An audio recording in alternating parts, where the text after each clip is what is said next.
Have you ever considered what it's like to immerse yourself in a sound bath? Well, today I have you covered. Join me as I invite a special guest to dive into the unique experience of a sound bath and spill all the details on the afterbath.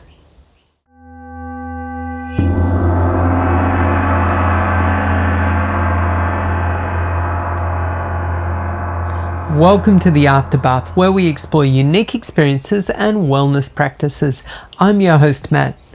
Today we have a special episode where we'll be diving into the world of sound baths. If you've ever wondered what it's like to be immersed in soothing sound waves, you're in for a treat.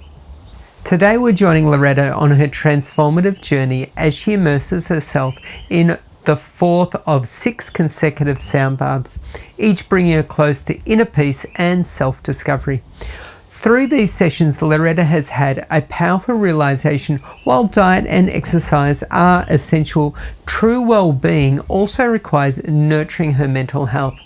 Each sound bath has revealed new insights, and now she is at a turning point. When drama arises in her life, Loretta now understands that she has a choice to either engage or let go.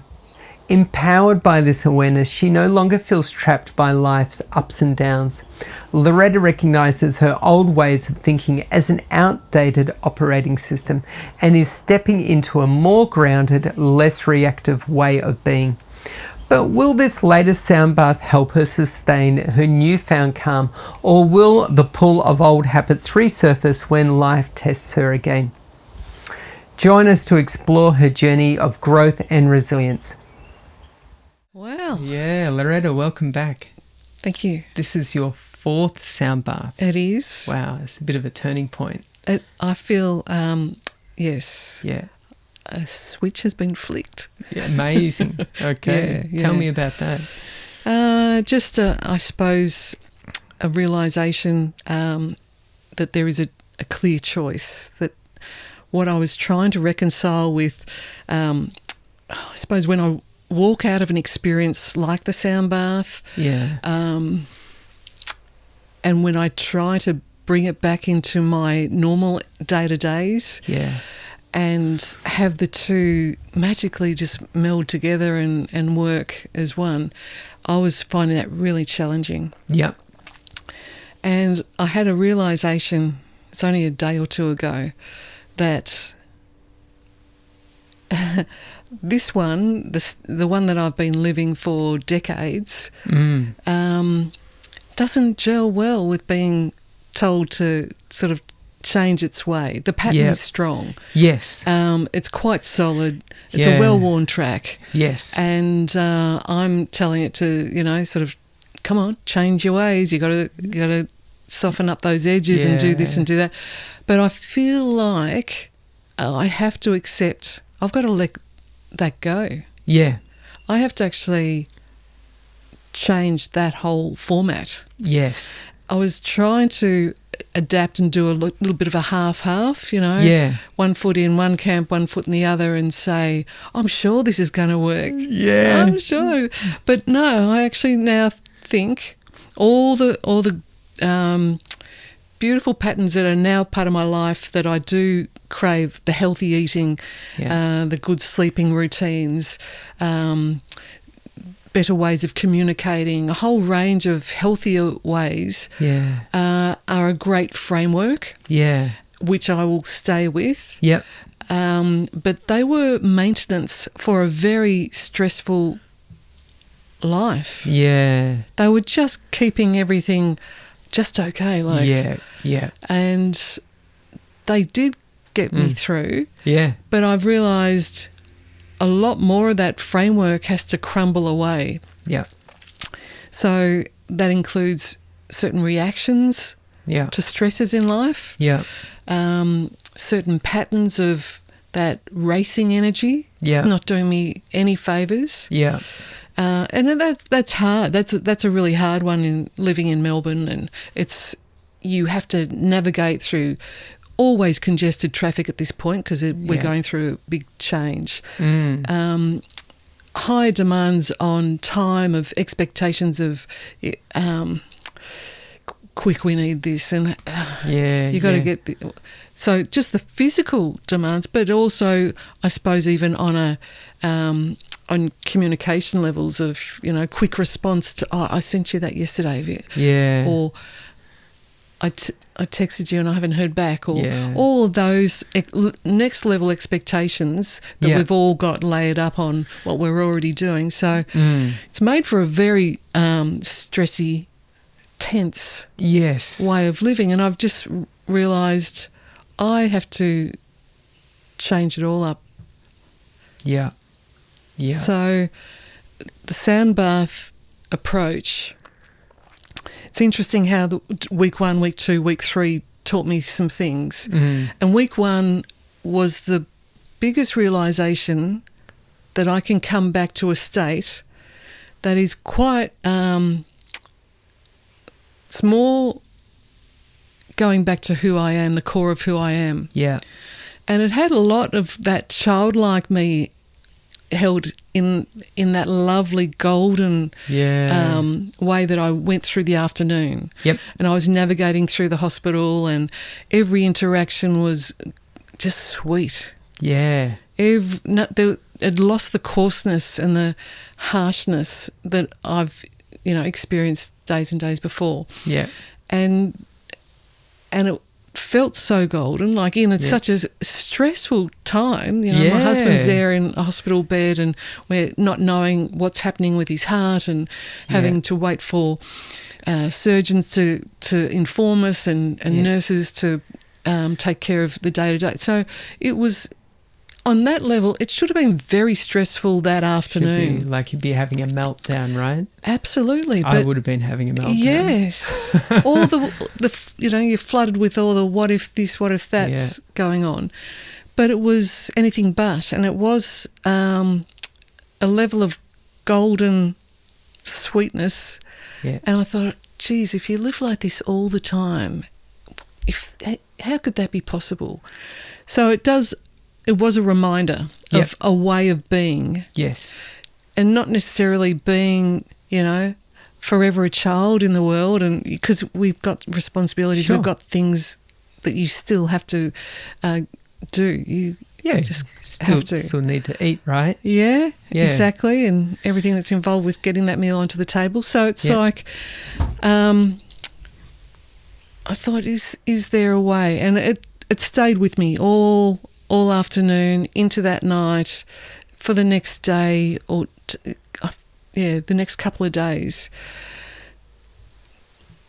The second sound bath, opposite. Right. When I came home, and there was a situation where it was such a tense issue with my husband, and it was a flare up and a whole range, and it just shook me out of that golden state straight away. Yeah. Within that was a lesson that, in reflection, I didn't have to let go of that state. Yeah. I actually gave in to the opposite. Yeah. And, you know, the natural way of interacting in that scenario, I fell for that. I just went into the old style of, I suppose, that combative, you know, 1 versus 1. Yeah. That kind of thing going on. And then, so that state didn't last long enough, but I still was able to, you know, sort of get back to, okay, all right, got through that. Now get into my creative practice. Now do this. I have to, and I was able to sort of tap back into it here and there through the week. The third one, a similar situation happened. Yep. When I came home. Yep. But this time, rather than allowing myself to hook into an argument, I chose to stand still and see it as, this is not about me. Yep. I can see this clearly this time. Yeah, yeah. I'm in a different framework. It's almost like 2 different operating systems that aren't working together anymore. Yes. And I totally understood both of our perspectives, but I just said, once the dust settles, I really want to talk this through. Yeah. But right now it's not going to do either of us any favours if we go... toe-to-toe on it. Yeah. Yeah. So it's interesting how the 3 weeks, that's taught me that level of choice to stay within something that you know is nourishing to your system. You know and understand it deeply, how it's something to cultivate. Yeah. And that's the clarity I'm now getting, that I was clinging on to an operating system that for me now it's outdated. Yeah. Because it's not going to do well for me. If I keep going like that over the next 5 years, it will set me up so poorly for old age. Yeah. I will be so tight and sore and just in a very uncomfortable way of navigating through the world. Yes. To make the decision now to not want that, I can see how I can choose the other path. Yeah. And it does include the way that I'm eating. It does include the different sleeping habits and other healthier habits. Yeah. But it also needs to have brought within a proper embrace of that vibrational understanding of when it's getting thrown off kilter, that I'm very conscious of it and I'm confident enough that I can pull back into protecting that. Yep. With that, and that's not saying, you're just going to detach to fairyland. It's not that at all. It's just saying... No, you'll actually be more grounded. Grounded. Yeah, yeah. More there. Yeah. More present. More present, yeah. Rather more than, present, more aware. Yes. Yeah, less in your head, less stuck in fear. Yes. Yeah. Yeah. And therefore leading to less aggro, because the previous one hooks me into such a state of aggravation, like anger, seething, because I'm not understood. Yeah. Or I'm misunderstood, or if I'm trying to prove myself, or any of that kind of energy. It's just not me anymore. I don't want that anymore. Yeah. I'm now accepting who I am, what I'm about. Yeah. And when I had that sort of golden state, after the first sound bath, walking through that hospital, it was the core of me walking through there. It was a lovely gold, like the charm, the kinder version of me. Yes. And I need to cultivate and remind myself that she's so there. Yeah, you know? yeah, exactly. Yeah. I guess maybe the way I see it is that say pre-sound bath, there's a real need to feel close to other people. And there's tissues behind you if you wish. And that closeness is, like you might say, I need to feel love. But you forget that, well, you are love. Your whole being is made of love. You can't fit in any more love, even if you tried, even if, someone gave you Yeah, I haven't thought of that. Of course, a truckload of love. Where would you put it? Yeah. Yes. So you're as big as you're going to get. And when you feel that amount of love, then what comes from that is you don't need to play someone else's puppet. You don't need to be... Because what happens, as we all do, is that we put each other in boxes.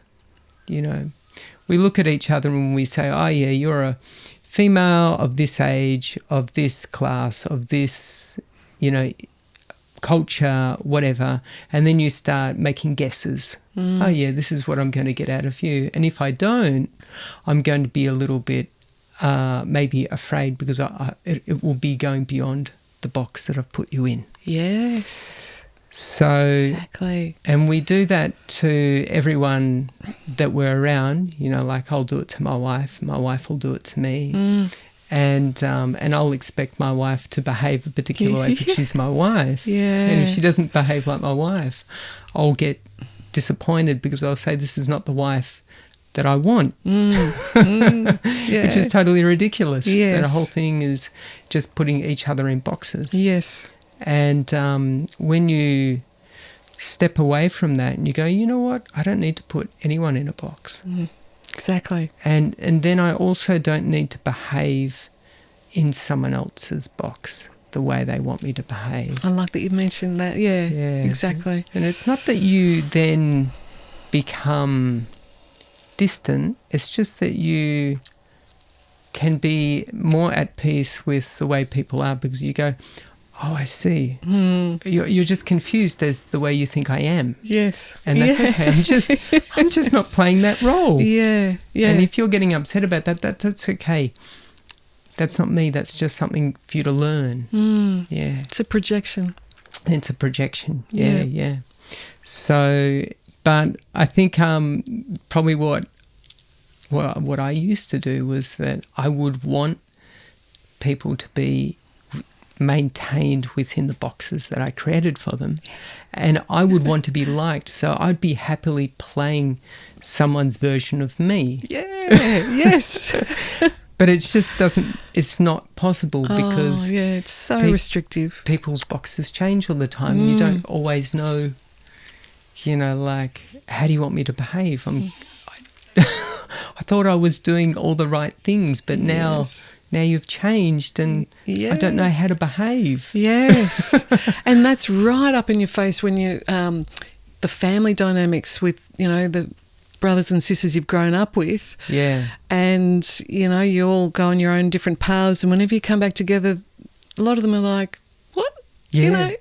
You're this. And I'm like, no, I'm not. Yeah. I never was. Yeah. In your mind, maybe many years ago, but not anymore. Yeah. Or maybe not even then.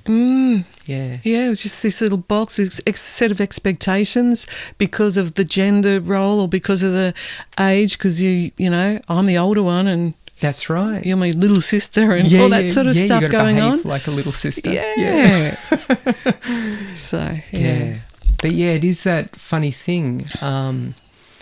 There are, like certain points that are, like I know when I get together with my brothers that, there still is some of this role playing. Yeah. And you're not aware of it until it comes right up in your face. Like around Christmas. Yeah, Christmas. Yeah. I think hospital emergency is the overrun with broken noses. Apparently that's the stat. Yeah. Yeah. So, and you wouldn't be expecting adults to be breaking noses. You'd probably think, that would probably come from, like teenagers. But no, it's adults behaving like teenagers. Yeah. Still stuck in their teenage box. Yeah. So, it's an interesting thing to feel very loved by yourself and to feel that love and feel very settled and very calm and go, you know what? I don't need anyone to give me this. I've already got it. Yeah, I've already got it. I'm not fully there, but I'm just. Yeah, you just need to keep returning to it. Yes. I mean, that's the thing that we all need to do every day. Keep returning to it and go, that's right. I'm totally whole. I'm not missing anything. Yeah. That new watch is not going to make me feel more complete. Yeah. This car is not going to make me feel more than not having the car. Yeah, all of these things that we project onto people, even, you might think, I'd really like to ask this person out on a date, and if they don't agree, then I'll feel like my confidence has been shattered. That's just a projection. Yeah. So, when you feel totally loved by yourself, it's very freeing. Very freeing. Yeah, it's very good. Well, we should go experience some of that now, right? We should. Yeah, yes. yeah. Okay, let's go for it. Okay. Imagine a moment carved out just for you. Reclined in gentle stillness, you are cradled by waves of pure, resonant tones, Tibetan singing bowls, gongs and chimes, weaving their magic.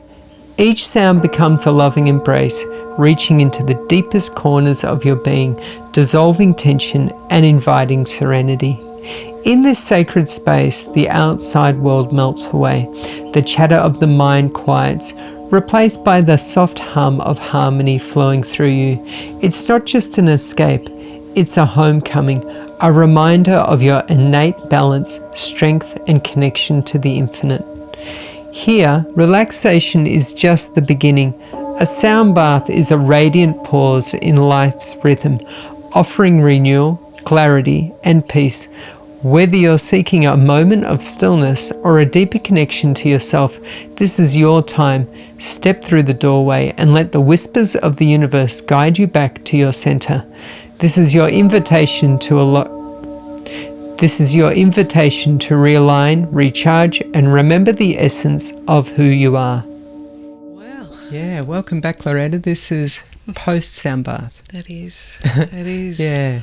So that was a bit of a different one today because we had a guest with us. We did. Yeah. Yes. So you had a tandem sound bath.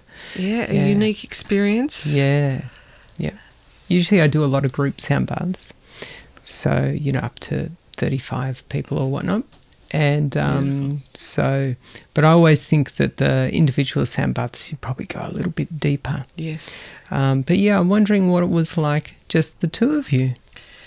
I'm starting to think of how that felt different, and definitely the presence of someone else next to you in the early stages. Yeah. And even at the beginning when Shell was giggling, she said, it's like having a sleepover when I was 9.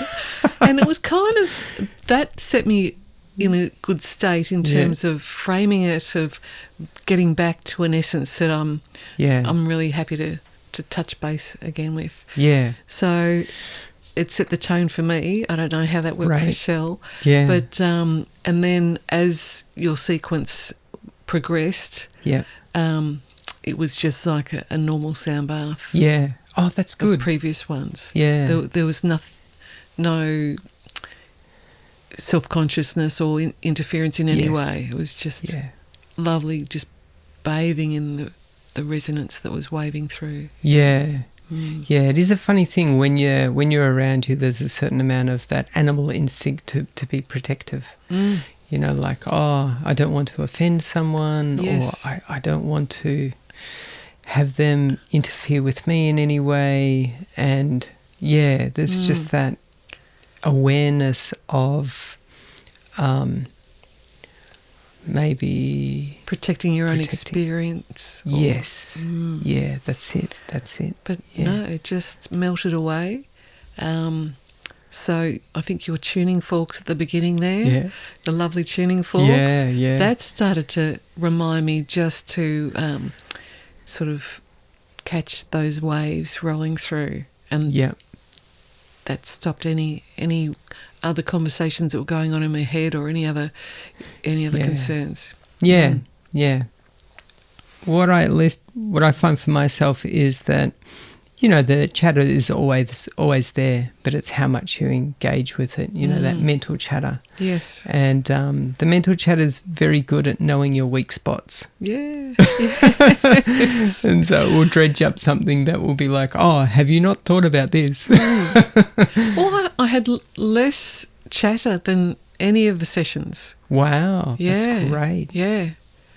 I was fantastic. Very happy to relax. And I even thought in that early stage, because this is a morning session, normally I do an afternoon session with you. Yes. I was in a different state of awareness. Yes. So the previous ones I do drop off to sleep, and I have ended up in that embarrassing snoring state.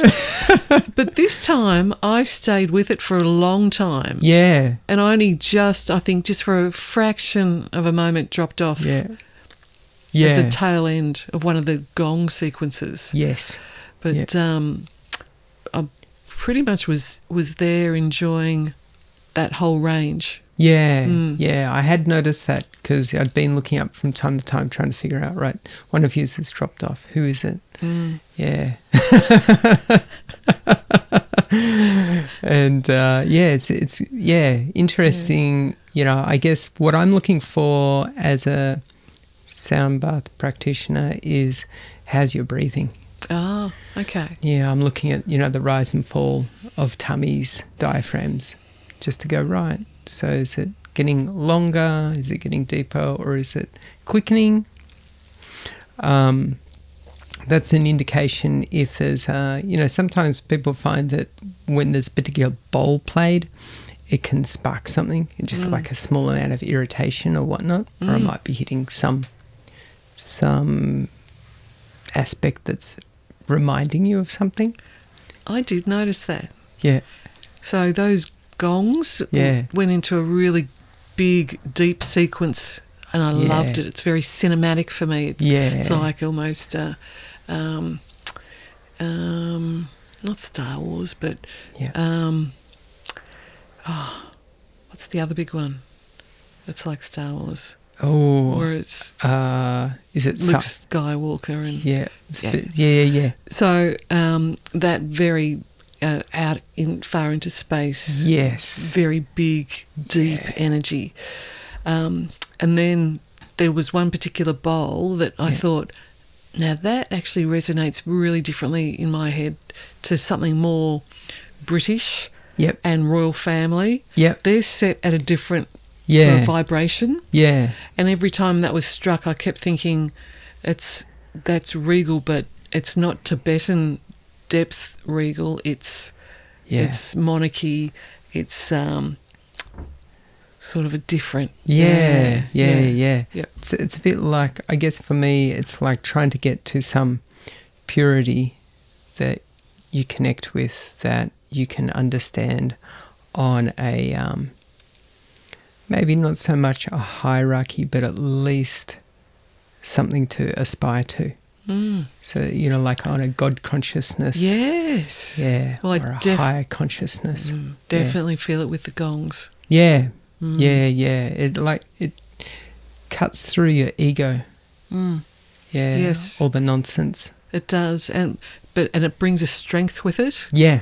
I always feel after the end of that sequence, always feel quiet. Okay, I'm ready. Yeah. I'm feeling really good and strong, and I can take whatever you throw at me. Bring it on. Yeah. Here we are. Yes. Yeah. It is very interesting that it's not threatening, not in something where you feel, oh, my life is threatened. No. Like if you were standing in the presence of a big cat or an elephant, where you'd feel, oh dear, I'm in strife. Yes. No, it's the opposite. Yeah. It's like it gives you strength. Exactly. Yeah. Yeah. It's a very interesting thing. It's probably like standing in front of a massive mountain and looking at it with awe. Yes. And thinking, wow, look how small I am. But then it supports you, where you go, wow, this is great. Yes. I don't feel threatened, I feel inspired. Exactly. Yeah. Emboldened and brings you with it. Yep. Yes. Yep. Yeah, it's very good. Big fan of the gongs. Yeah. But you also came around closer to our heads with the tuning forks. Yes. Yeah. And I could feel that because I'm ready to get some dental work done. Oh. And in a good way. It actually, I could feel exactly where work needs doing. Yeah. And I could feel it relaxing the jaw around it. Yeah. Imagine if you had tuning fork work done before you had the dental work done. Oh yeah, you could definitely do that. Yeah. Absolutely. Yeah. Just as a, you can get into a very, very deep state where you probably wouldn't even need any type of painkiller. Yeah. You'd need to do it for a while, and you'd need to be able to go very deep with it. And I also had a bit of a headache that I've had for a while. Right. And I've you know what part of the brain it is. Yeah. So when you were doing the tuning fork, Yeah. it was highlighting the part of the brain, but there was no pain. Right. So I was very curious about that. Yeah. So the sound waves that you were chiming with were just kind of rippling through it. Yep. In a soothing way. Soothing way. Yeah. Yeah. I guess what I've noticed for myself is that pain is an indication that, of course, that there's an issue there that you've got to take notice of. And if you go into the pain, it can aid in relieving it. Yeah. And so you don't suffer as much or you don't suffer at all. Yeah. And it just merely becomes, a sensation. Yeah. And it's not even, you wouldn't even maybe label it pain then. No. But I feel a sensation. And it's and you become very aware of it. Relieving the suffering of pain is very, very useful. Yeah. Very useful. And so instead of, going, I have pain and wanting to run away, you can go, oh, wow, yeah, pain. Yeah. Oh, this is excruciating. Yeah. But I don't need to run away from it. Yeah. Yeah. Makes it very manageable. Totally manageable. It's like, I'm not saying that I walked in with a excruciating headache. No. But I don't feel anything there now. Yeah. The neck. Yeah. It soothed the neck issue out once again, which keeps coming back. So, yeah, I'm loving it from that perspective. Fantastic. So, fantastic. Yeah. Yeah, that's good. Yeah. Maybe it could be that, as you go about your week, the old habits of stress creep back in, and then you might find yourself holding yourself in a way that increases the muscle tension. Definitely. And then once that irritation occurs, you might start to mentally fixate on it, which might exacerbate it. And you find the whole experience getting overwhelming. Yeah. You can use that as well. If you allow it to, if you can allow yourself to surrender to the pain, it will back off. People generally do that when pain gets so excruciating that they can't handle it anymore, and they have a little, like a little moment. And then they go, oh, well, it can't get any worse than this. And then they start to relax. But I think before that moment, there's this fear of how bad is it going to get? Yes. And that anticipation makes it worse. Yes. Yeah. And once you've hit that threshold, it's as bad as it can get. And you go, oh, this is actually okay. And then you relax. So yeah, it's a funny thing. Yeah. So yeah, running towards pain rather than running away from it, surrendering to it. Yeah. Not that you want to look for it, but don't run from it. Yeah. I'll try to keep it in mind. Yeah. Yeah, sitting down, and there is a headache trick that you can use, and that is by relabeling the pain in different ways. And then as you become more accustomed to describing the pain in lots of different ways, you'll find it begins to lessen, because you're not so much trying to run away from it. You're more like, oh, this is interesting. Yeah. So if you describe it as a colour or a shape, or, does it feel warm or cool or rough or smooth? Yeah. Okay, yeah. Yeah, it can start to diminish. Yeah, I'll try that. Yeah, it's an interesting thing. Yes. Yeah. Yeah. Anything else coming up for you? Just feeling very relaxed. Yeah.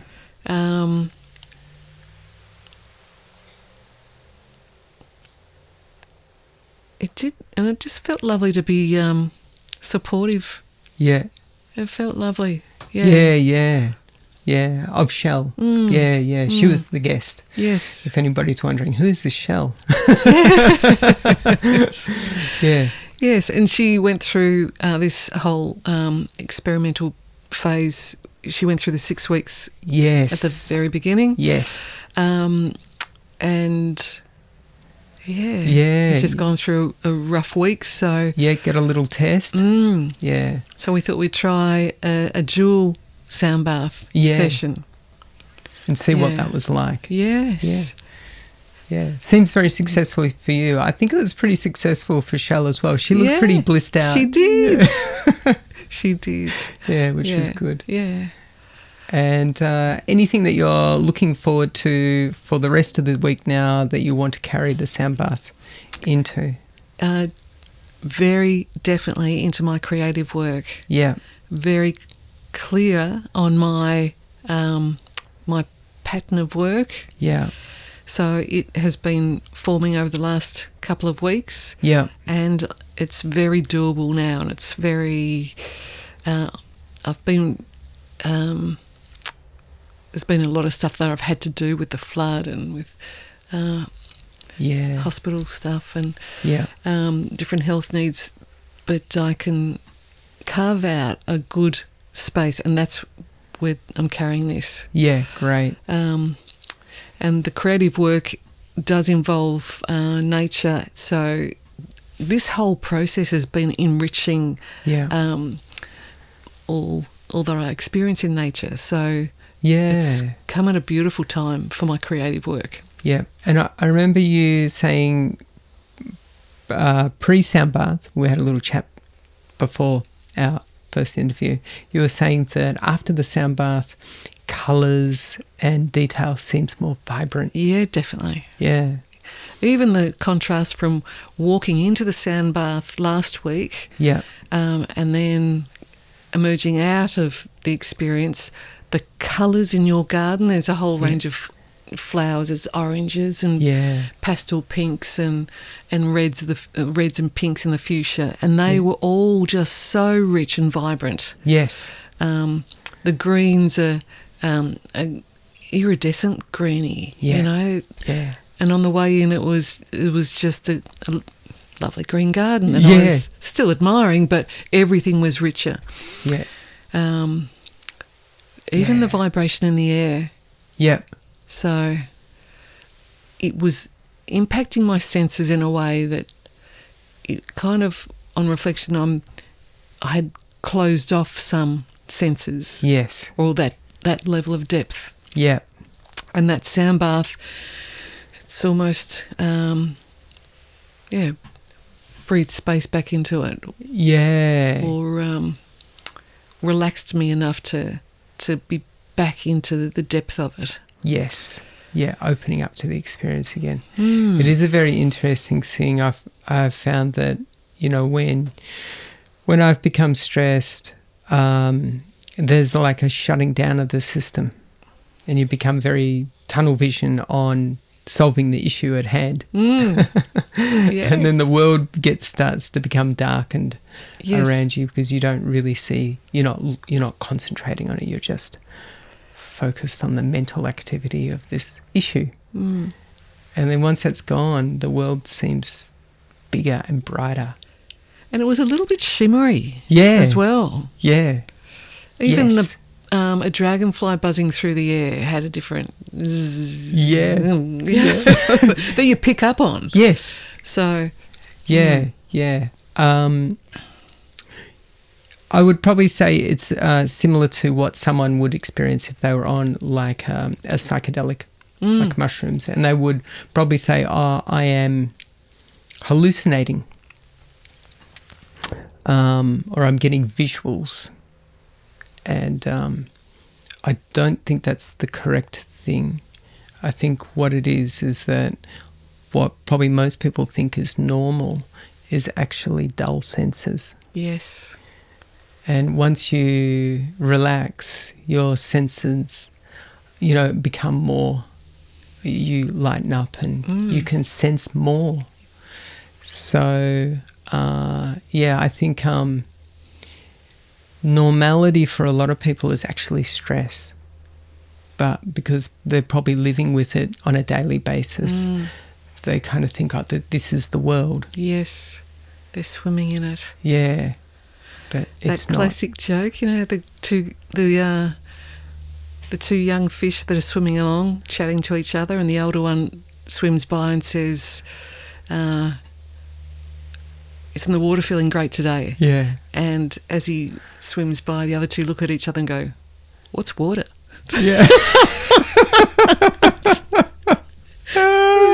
You know, we're oblivious to what we're swimming in. Yeah. Until it's pointed out, and it's like, yeah. Oh, yeah. Yeah. Yeah, we're all stressed. We're all wound up. We're all living like this is our normal. Yes, absolutely. But yeah, when you I remember listening to a podcast about cancer patients, and a lot of cancer patients say, when you know your time is up, everything starts to become, you appreciate everything. And there's a calmness that comes over you, and you start to experience more of what's really going on. And so they'll say it in a way that most people have no idea what's going on. Yeah. You're totally asleep to the real world. Yes. And it's a bit sad that you have to get that sick, that you need to get to the point of where you're like, life is going to end, that you're actually going to start living. Exactly. Yeah. You don't have to. Yeah. Can you get a shake up another way? Or Yeah. Without it being dire. Yeah. Anything else coming up for you?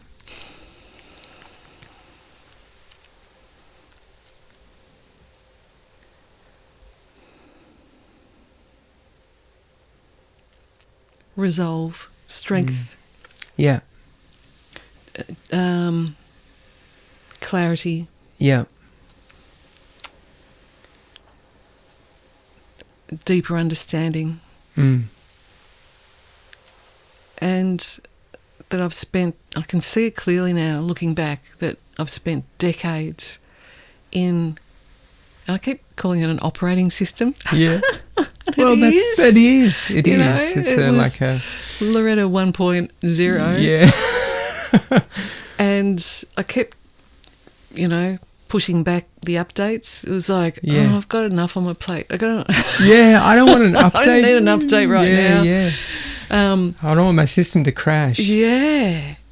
But when you put it off and then you finally do have to update. Yeah. And the computer says no big time. It's This is too much. You got to get all the other updates before you can do this big leap. Yeah. So I'm at that point saying, I probably should have done a whole heap of things. Yeah. I would have done well to do a meditation practice back in my 20s. Sure. I would have done well to have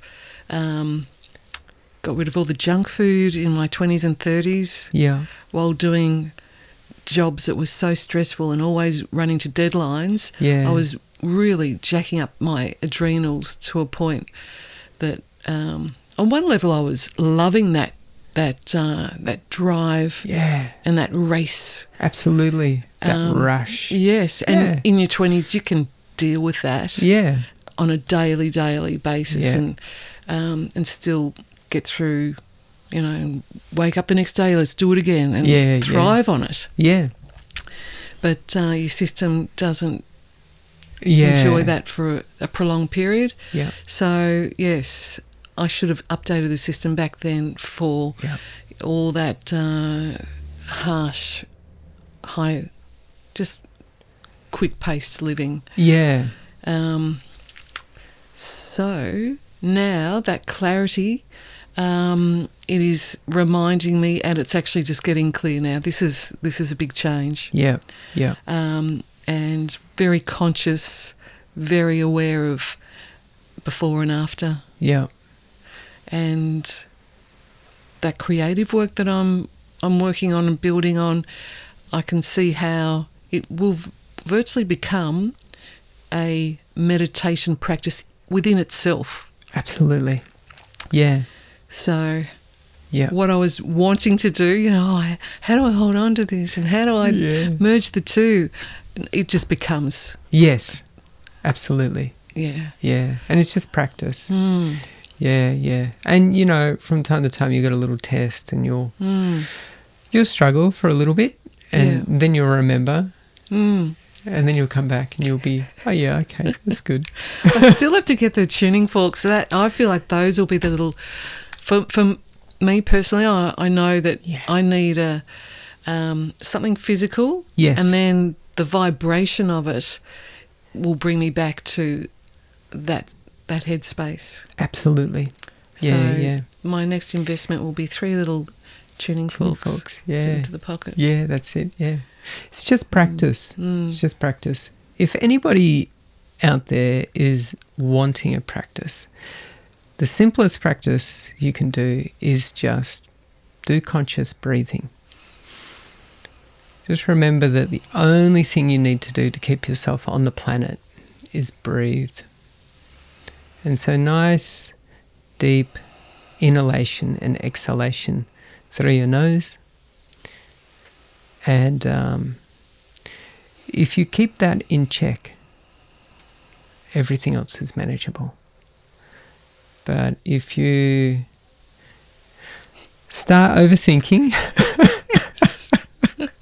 and your breathing becomes shallow, you'll feel it. Yeah. So simplest thing.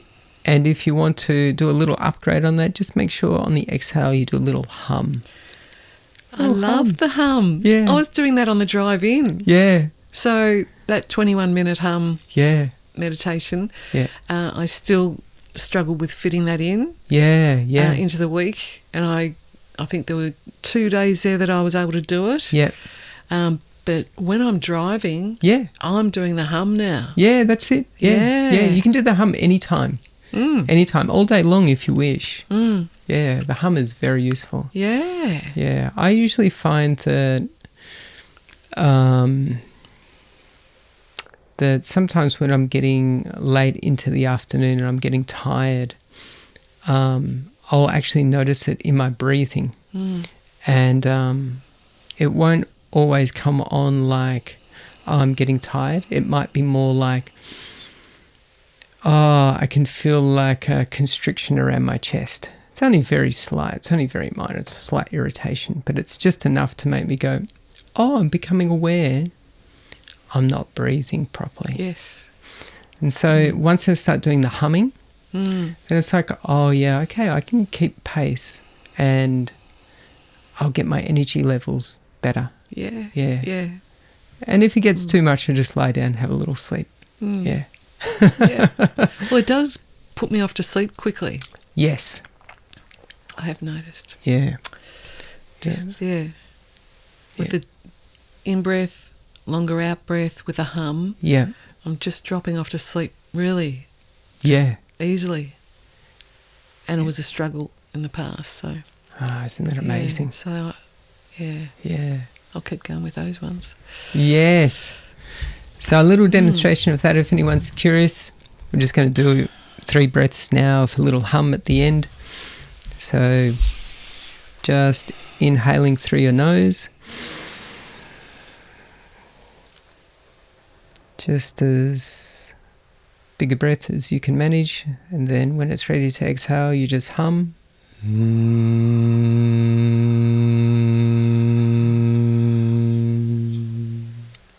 You don't have to be in pitch with me. You can, any note will do. We do another inhale. Then when you're ready to exhale,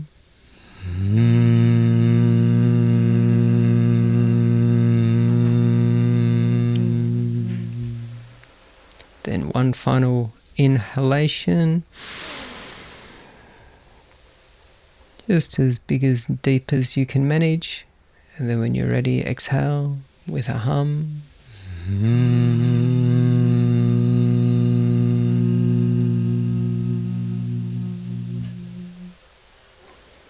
And then you just notice how your body is feeling.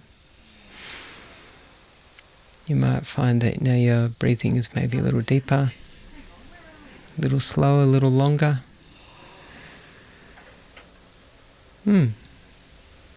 So if you were to do 36 breaths of that won't take very long, about 5 minutes. You'll definitely feel a state change. So, yeah, good to do that whenever you're feeling you got your feathers ruffled, little stressed. Yeah. Good to do that. Yeah. And there's no issue. There's you can just keep doing it and doing it and doing it for as long as you like. Yeah. It's good practice. Thanks, Matt. No worries. Thanks, Loretta. My pleasure. Thank you. Fantastic. Thank you. So we'll look forward to seeing you again for your 5th. Yes. Yeah. Yes. Great. Next week. Fantastic. Great. What Thanks, a gift. Loretta. Thank you. Cheers. Thank you for joining us today. This has been a fascinating exploration of sound baths. If you've enjoyed this episode, be sure to subscribe and leave a comment. Join us again next week as Loretta continues her journey with her 5th of 6 back-to-back sound baths. Until next time, stay well and keep exploring new experiences.